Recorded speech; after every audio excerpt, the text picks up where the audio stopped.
Bonjour, je vais vous présenter un complément du cours à la demande d'une de vos camarades. Je vais découper ça en deux parties distinctes pour éviter que la vidéo soit trop longue, qui reprendra, enfin les deux reprendront, pardon, la partie 2 et la partie 3.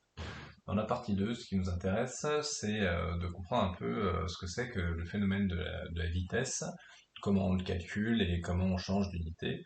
Alors, pour comprendre un peu ça, il faut revenir à la notion de référentiel, c'est-à-dire qu'un mouvement, enfin, on peut l'observer que dans un référentiel particulier. C'est-à-dire que une vitesse n'a de signification que si on l'inscrit comment dire, quand on le compare à quelque chose, c'est-à-dire un point de vue.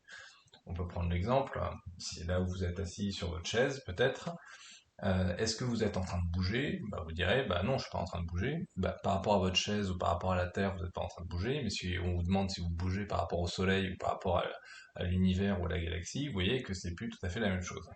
Du coup, votre vitesse, elle peut être de zéro, elle peut aussi dépendre. Donc, si je compare votre vitesse par rapport enfin, en prenant comme référentiel le Soleil, on va dire que vous avez une vitesse de enfin, je n'ai pas la valeur en tête, mais ça peut se calculer assez facilement. Et ça sera encore une autre vitesse si on compare par rapport à la galaxie ou par rapport au centre de l'univers. Pour calculer cette vitesse, la formule, elle n'est pas très compliquée. C'est v égale distance divisée par temps. Et elle peut s'exprimer en plusieurs unités, soit en mètres par seconde ou en kilomètres heure dans les cas les plus courants. C'est-à-dire qu'on n'est pas obligé de s'arrêter à ça, on peut mettre des mètres par heure ou des kilomètres par seconde, c'est tout à fait possible. Et pour passer de mètres par seconde à kilomètres par heure, on va diviser ou multiplier par 3,6 en fonction du sens dans lequel on veut aller. Voilà. Donc là, pour le petit rappel du cours, c'est là. J'ai pris un exemple d'un exercice que vous n'avez pas dans votre livre pour vous expliquer un peu ça et illustrer un peu comment on mobilise ces notions. Alors, on a une chronophotographie. Pour rappel, une chronophotographie, c'est le fait de prendre un intervalle de temps enfin, identique et très peu espacé à un phénomène qu'on peut observer. Donc là, c'est une voiture qui avance en ligne droite, hein, si on doit analyser un petit peu. Et l'analyse de cette photo-là, eh bien, va nous permettre d'avoir plusieurs infos. La première question, elle porte sur, on va dire, la nature du mouvement. Est-ce qu'il est uniforme? Alors même si on n'a pas revu la notion d'uniforme, ça devrait aller, c'est juste se dire est-ce qu'il y a une variation de vitesse ou pas. Alors, pour se faire ça, pour dire s'il y a une variation de vitesse, sachant qu'entre A et B, B et C et D, on a le même temps que c'est écoulé, si on regarde la distance parcourue, c'est-à-dire les segments AB, BC et CD, on doit être capable de dire si la vitesse est uniforme ou pas. On est obligé de prendre un même point de référence, c'est-à-dire ici j'ai pris l'avant du pare-choc de la voiture, et pour regarder si c'est la même chose.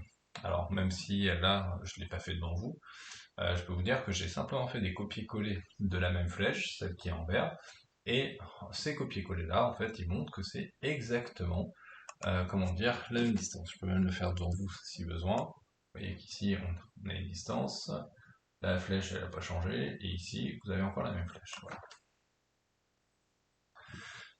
Ici, comme AB égale BC égale CD, c'est-à-dire qu'on a un mouvement qui est uniforme, c'est-à-dire que la vitesse n'a pas bougé.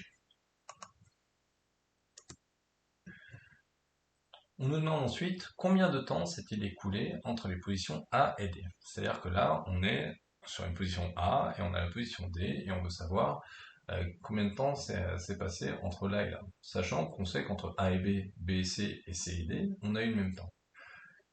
On vous donne une info, alors là il y a une petite erreur dans le manuel, c'est pas 125 mètres par seconde, c'est 125 millisecondes. Donc T entre deux prises, c'est égal à, alors c'est petit t d'ailleurs, il met la majuscule automatiquement, 125 millisecondes, c'est-à-dire c'est 0,125 secondes. Donc on a 0,125 secondes. Et finalement, pour comprendre quel temps il s'est écoulé entre A et D, c'est pas très compliqué en fait, il suffit juste de compter le nombre de fois où le phénomène se répète. Donc il y a une fois le phénomène, deux fois le phénomène, trois fois le phénomène. Donc on a trois photos, enfin à partir du point de départ.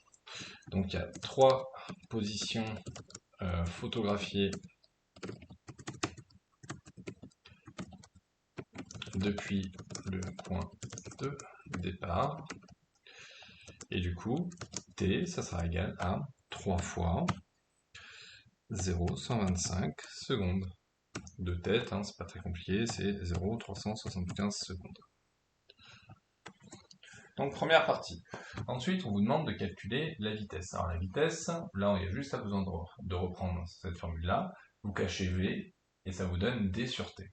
Donc la vitesse moyenne, ça veut dire qu'il peut y avoir des variations entre A et B, enfin entre les points A et B, mais on a toujours la même vitesse puisqu'on dit que le mouvement est uniforme.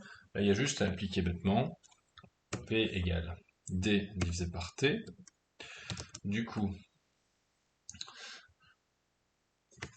on a besoin de connaître D. Alors pour connaître D, il faut prendre la distance entre A et B, puisque entre A et B, on a la même distance entre B et C et D. On sait qu'il y a 125 millisecondes qui se sont écoulées entre A et B. Là, j'ai regardé à peu près, alors c'est pas très précis, mais en gros, il y a deux fois la distance ici entre A et B, pareil entre B et C et D.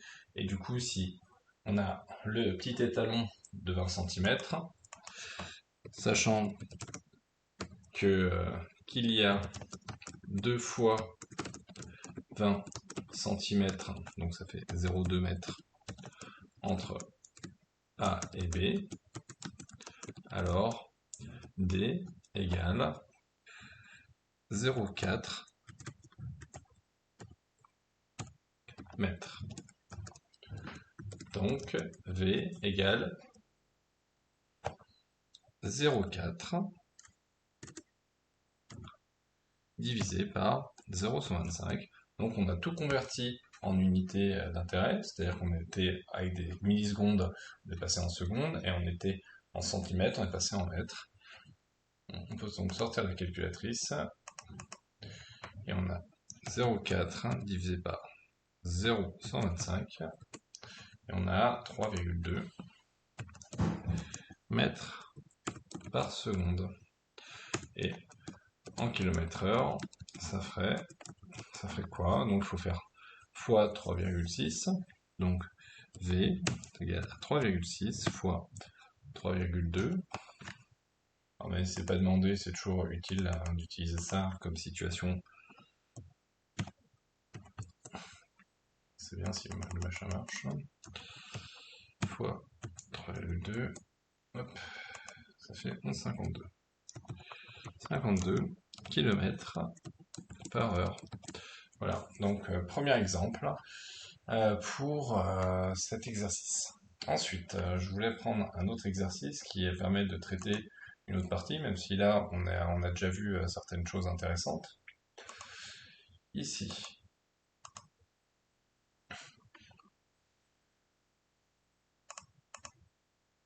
ça va nous servir à voir, comment dire, la deuxième partie du chapitre. Alors, juste qu'il va pas me faire quelque chose de vilain. C'est encore une chronophotographie. Là, pour rappel, du coup, on a juste vu V égale D sur T. On n'a pas trop parlé des référentiels, mais j'ai expliqué a priori que c'était pas ce qui posait plus de soucis là. Là, dans cette partie 3, on va la faire dans un autre temps. J'ai pas envie de faire des vidéos trop longues.